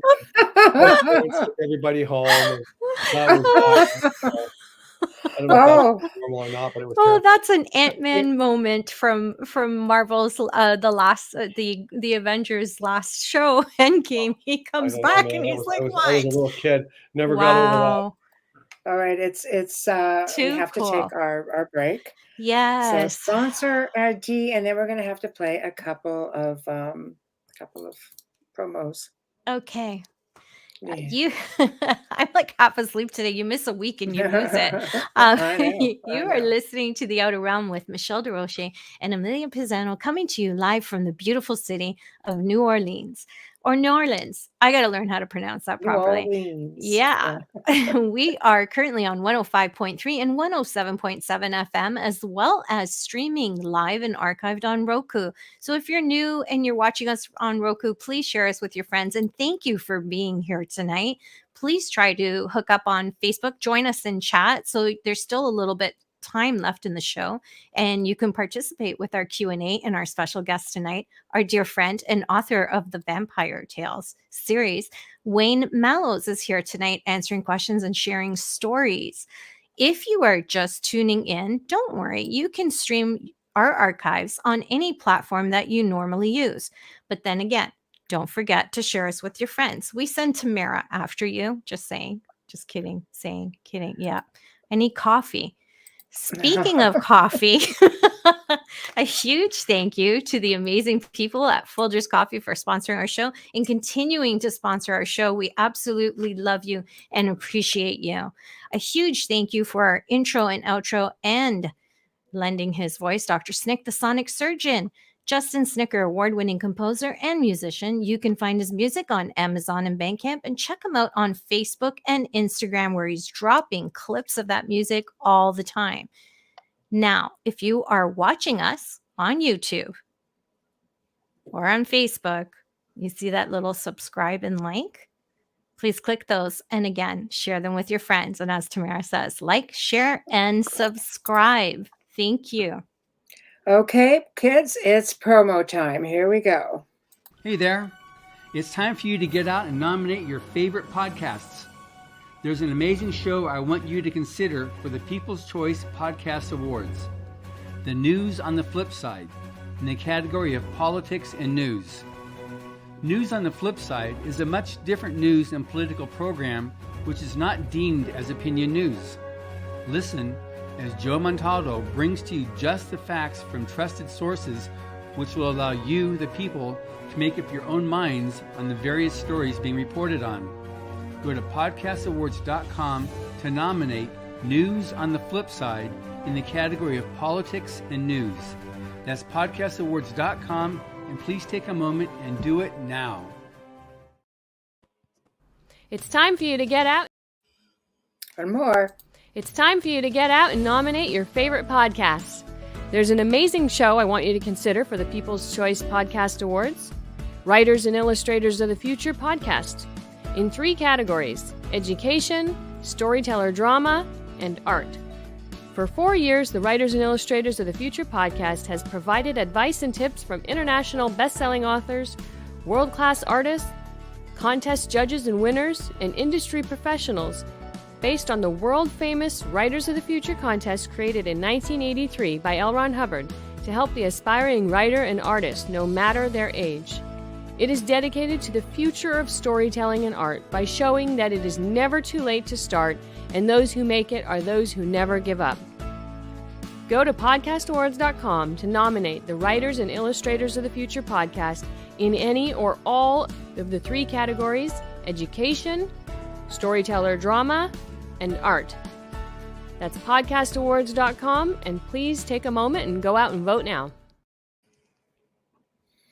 Okay, we're back. So, where were we? Wayne? Yeah. I was sitting here. Okay. So the house, when you started renovating, I mean, well, it was a 12-year endeavor, but at some point, I know this because I was there, and I think I experienced a little bit of that. The house or the spirits, because I mean, most of the spirits long gone, and anyone left behind was pretty much already ascended. They're just there because they love to be there. Did you start noticing that they were aware that maybe you were preparing to leave and right? Yeah. It's, I'd explained to Margaret, the original owner of the house, or the house was built for, that my time here was done and I had to move on. And I explained why and all the reasons. And I said, I really hope that that you are happy with the way I'm leaving the house, and that you are pleased with the work that was done. I'd like to think that I left that in a good space where it's going to last another 100 years, because boy, it was rough when I got it. And I know that they were sad. I mean, there was a lot of times where I would tell Michelle, like, you got to talk to these people. I can't work here forever, because I mean, shit was happening, like stupid stuff, like pipes would start leaking that have never leaked before. Like hydro would go off, electrical would stop working, and it would just be ridiculous. Like, oh yeah, this stuff was fixed 10 years ago. It should not be acting up now. I take it all apart. There's nothing wrong with it. Put it back together, work fine.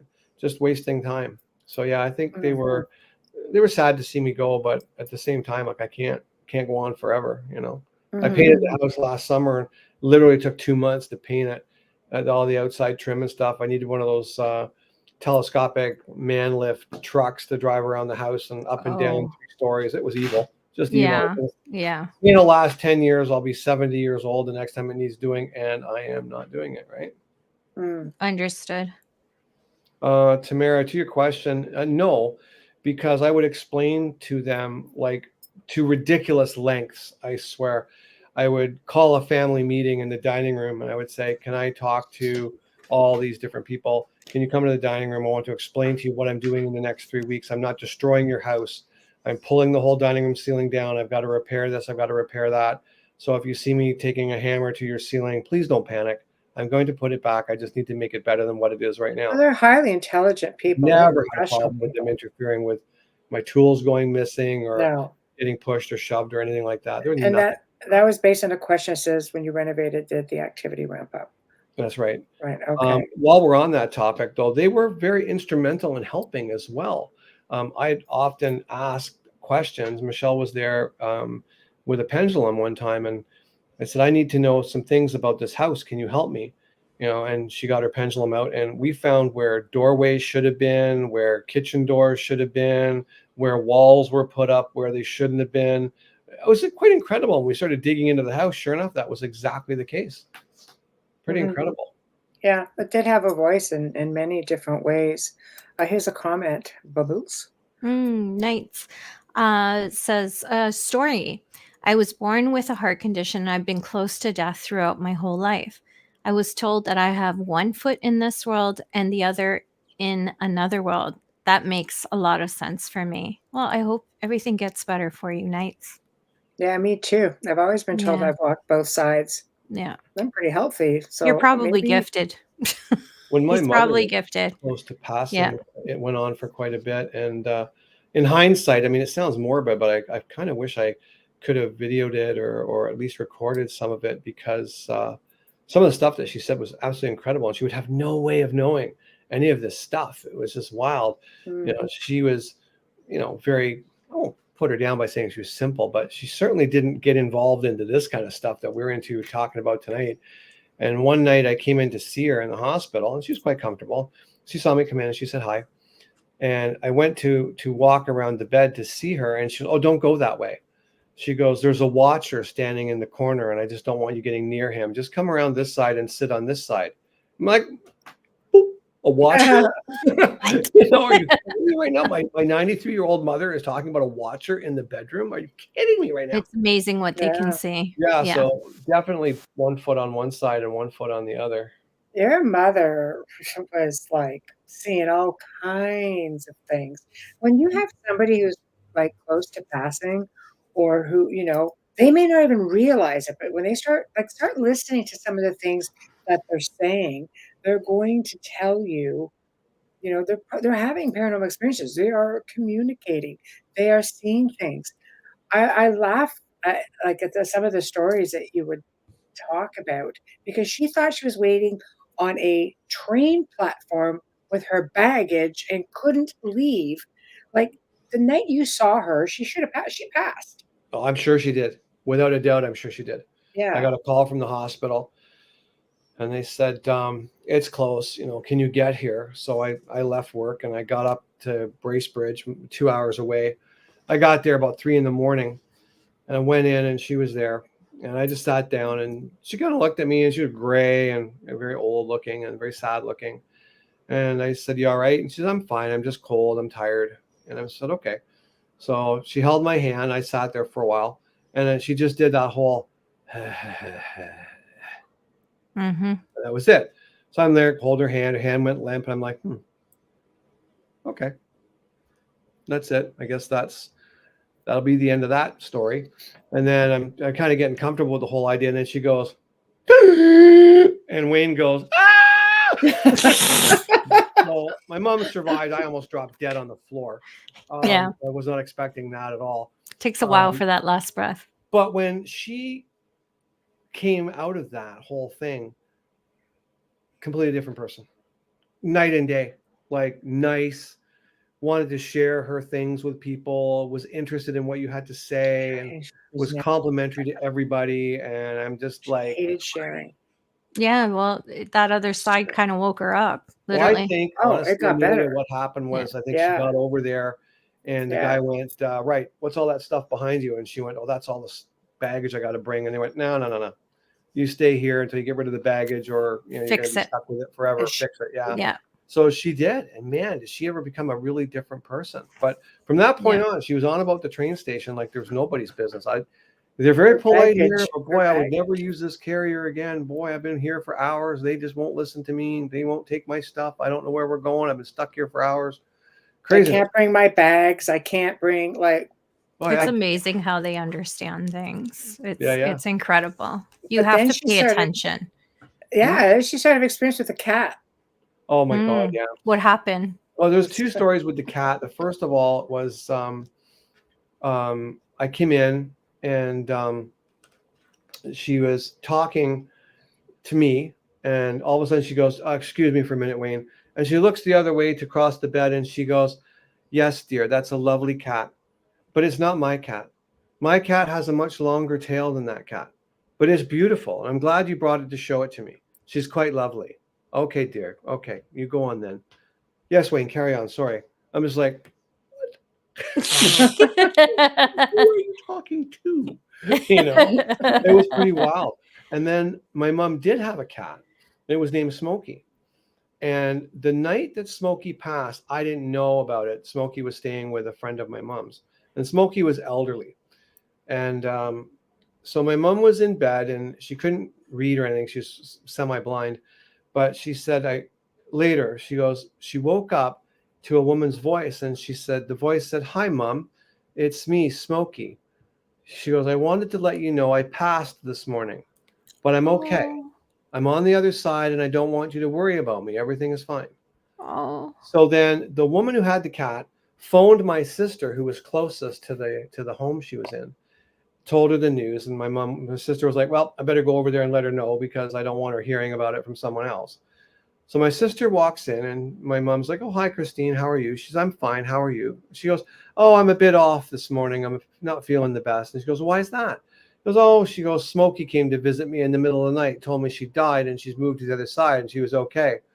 My sister was like, you know, and she goes to the nurse's station. She goes, right. So who was in here this morning to speak to my mother about the dead cat?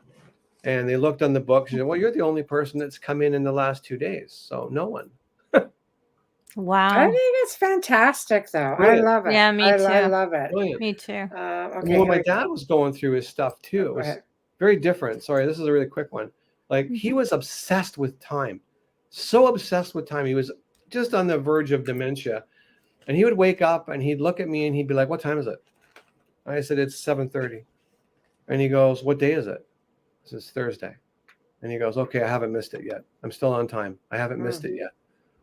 And I had no idea what he was talking about. And every time you wake up, what time is it? What day is it?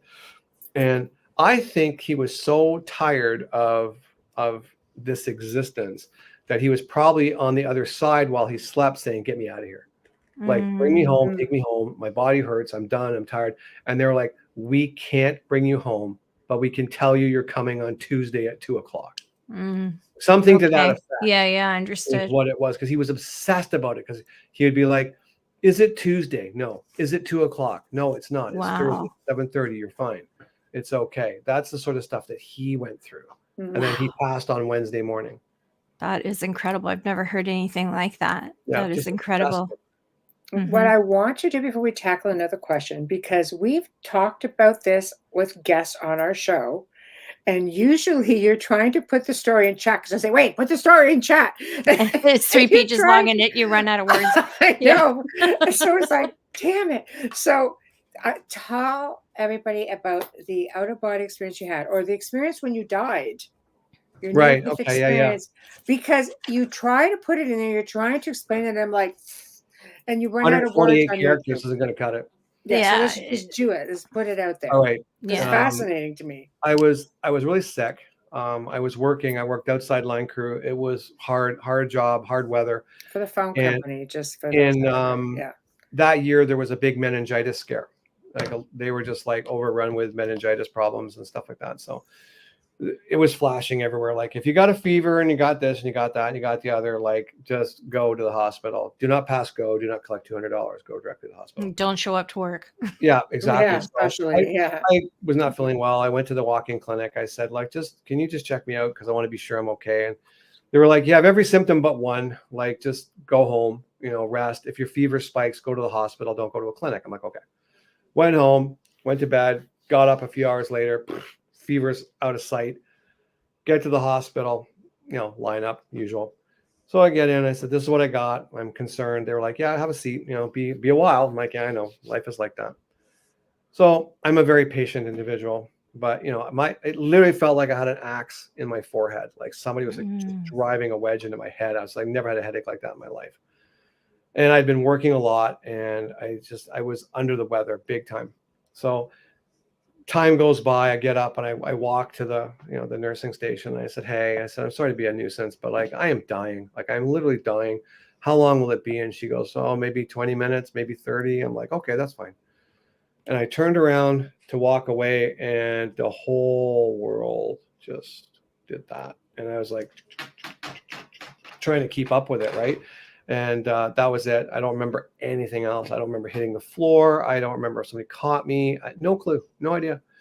And next thing I know, I'm in what I call like an old sailing vessel, like a Spanish galleon, like it's got the big high point at the bow and the big high point at the stern, and the captain would steer it from the back, and 3 masts and sails and everything. So, but it's dark, it's black, and the seas are rough, and but the boat didn't do any of this. It was just dead state in the water, going along. Strange, right? Yeah, didn't pitch or roll, nothing, dead calm. But the water coming over the sides and just waves, and I look around and I'm like in the lower part of the boat, but I'm still outside. And we're all wearing like black raincoats and a little black rain hat. And I look around, there's a whole bunch of other people just like me, all wearing raincoats and hats. And I'm like, oh man, wow, different.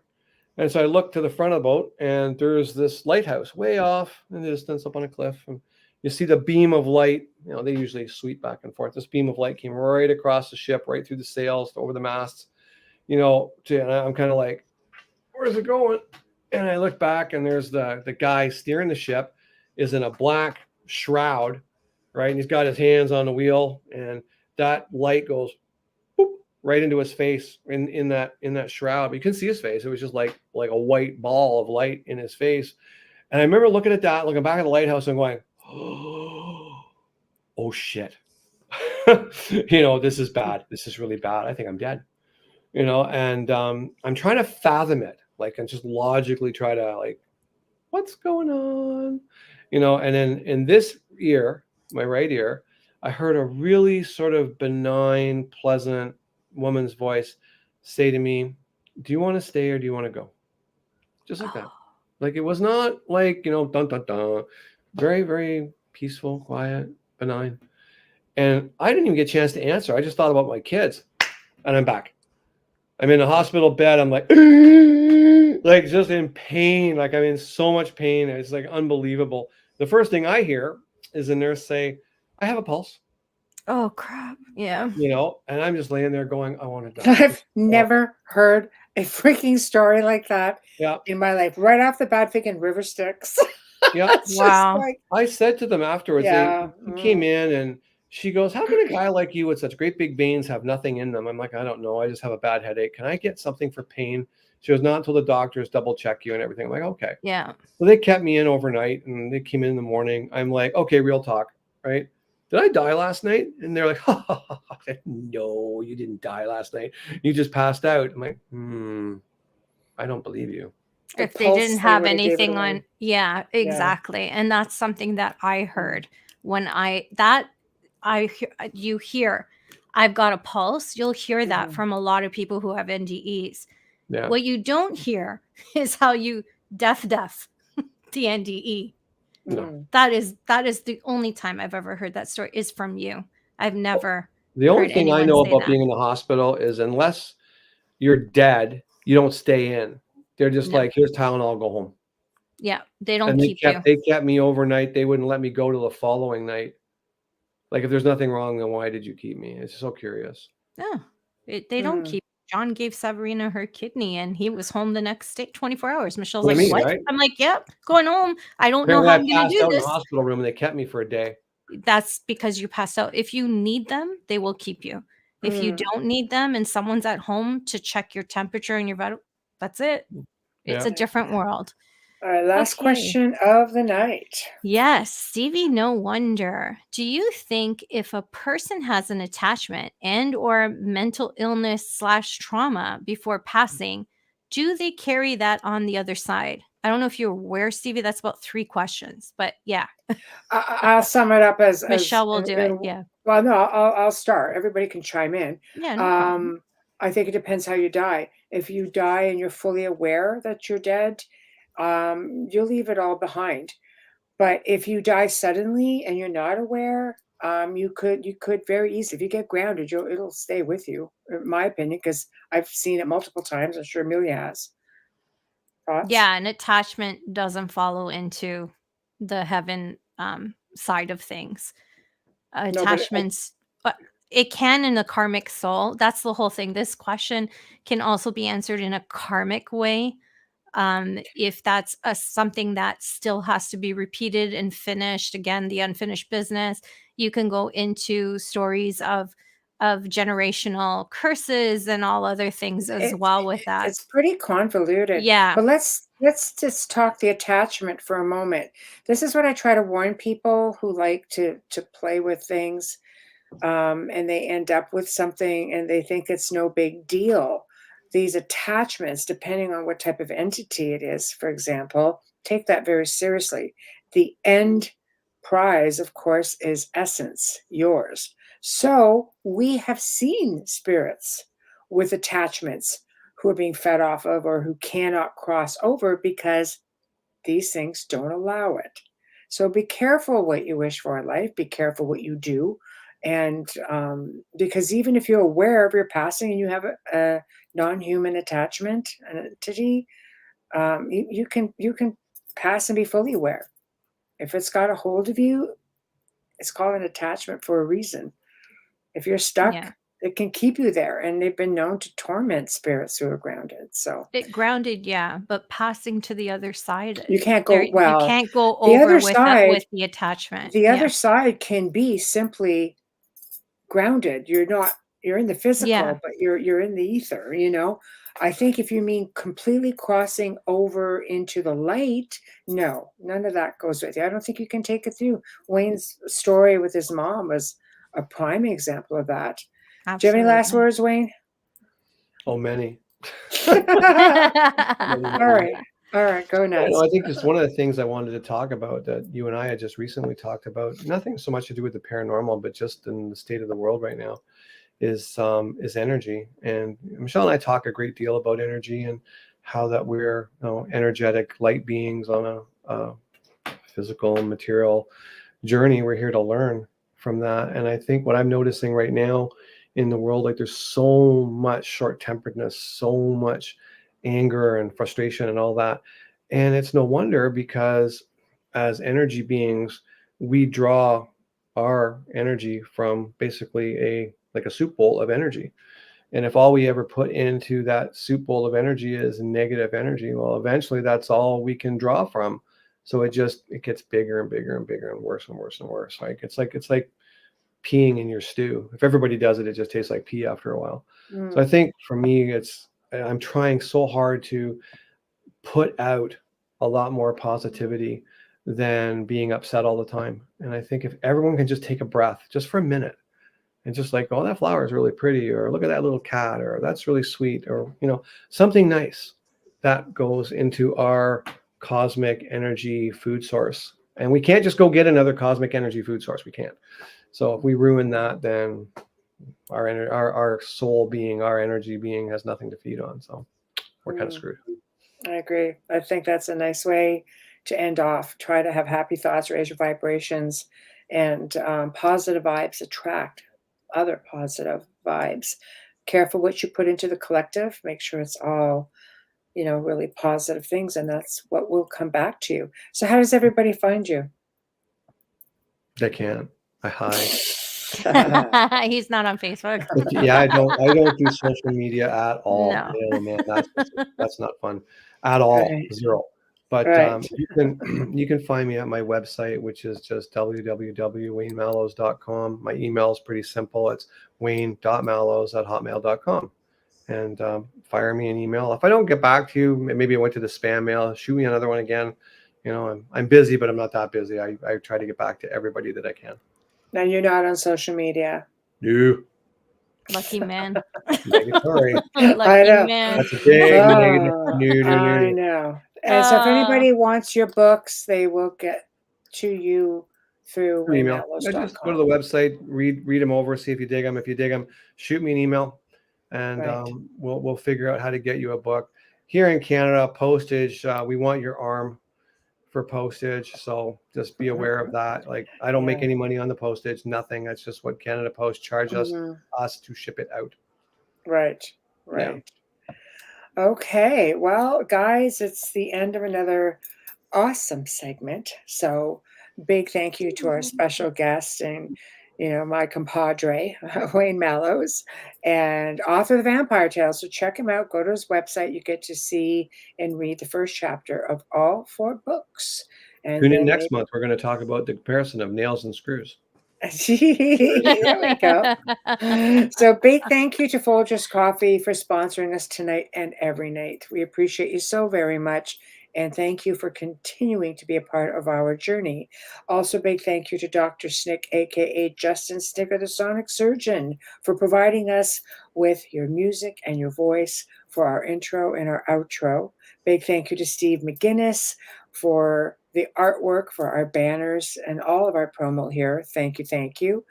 If you enjoy the show, guys, please like, subscribe, follow, share, you name it. We appreciate you.